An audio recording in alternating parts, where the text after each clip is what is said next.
ಈ 59 ಅರ್ಜಿಗಳಲ್ಲಿ ಸುಮಾರು 9 ಅರ್ಜಿಗಳು ಇಲ್ಲೇ ಇತ್ಯರ್ಥ ಆಗಿದೆ, ಇಲ್ಲೇ ಸ್ಥಳದಲ್ಲೇ ಇತ್ಯರ್ಥ ಆಗಿದೆ.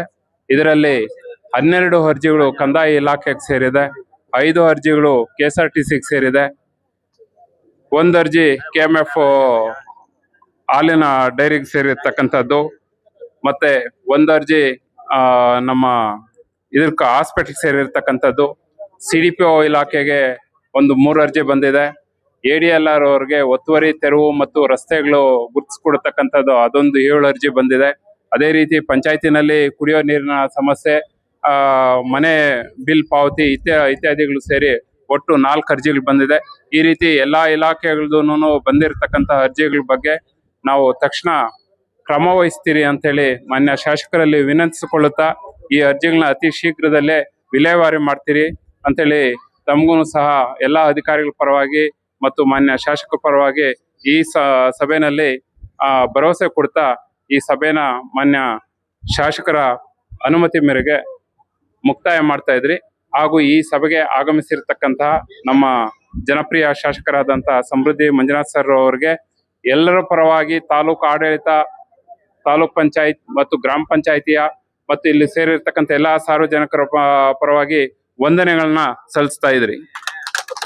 ಮತ್ತು ಇಲ್ಲಿ ಸೇರಿರ್ತಕ್ಕಂಥ ಎಲ್ಲಾ ಆಡಳಿತ ವರ್ಗದವರಿಗೂ, ಸಾರ್ವಜನಿಕರಿಗೂ ಮತ್ತು ನಮ್ಮ ಪತ್ರಿಕಾ ಮಾಧ್ಯಮದವರಿಗೂ ಸಹ ಹಾಗೂ ಪೊಲೀಸ್ ಇಲಾಖೆಯವರೆಗೂ ಸಹ ವಂದನೆಗಳನ್ನು ಸಲ್ಲಿಸ್ತಾ ಈ ಕಾರ್ಯಕ್ರಮವನ್ನು ಇಲ್ಲಿಗೆ ಮುಕ್ತಾಯ ಮಾಡ್ತಾ ಇದ್ರಿ.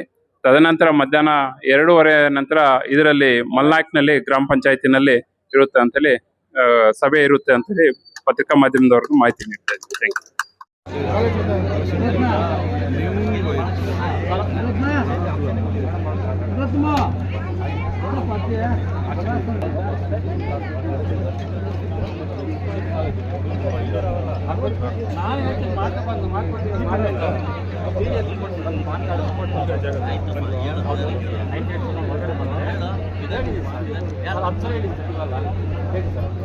ಈಗ ನೀನು ಯಾಕೆ ಟ್ಯಾಕ್ಸ್ ಕಟ್ಟಕ್ಕೆ